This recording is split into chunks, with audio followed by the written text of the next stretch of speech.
Good evening and welcome to Tucker Carlson Tonight. Well, they finally got Big Orange. You were starting to think it could never happen. How could it happen? Once you accuse a man of racism and fascism and sexism, embezzlement, perjury, sex crimes, mental illness, treason, the last of which, by the way, is a death penalty offense, let us remind you, and then you impeach him twice on related grounds, and after that you send the FBI to his home to seize a handwritten welcome letter from Barack Obama, which turns out to be a state secret, possession of which is a serious felony. After you do all of that, and they have, you wouldn't think there'd be a lot left to accuse the guy of. You'd think they'd have run out of sins. Oh, but no. It turns out there's one left, and it's the big one. The crime of all crimes, an offense so diabolical, so morally repugnant, so contrary to the laws of God and nature, that once revealed to the public, Donald Trump is done forever. He will never again darken the door of American democracy. He will slink back in shame to his lair off the fifth tee to prepare for his well-deserved punishment. We won't see him again until sentencing. That's how bad this is.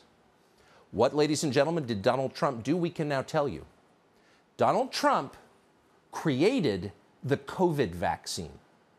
He did that himself and on purpose, with malice of forethought. The vax is Donald Trump's doing. We learned that this week from Democrats in Congress. They announced that shocking news. An investigation by the coronavirus subcommittee found, as Politico put it, that the Trump administration pressured the Food and Drug Administration to authorize the first COVID-19 vaccines on an accelerated timeline. Following this, an accelerated timeline. They didn't even fully test the stuff. That's not science. Donald Trump doesn't do science.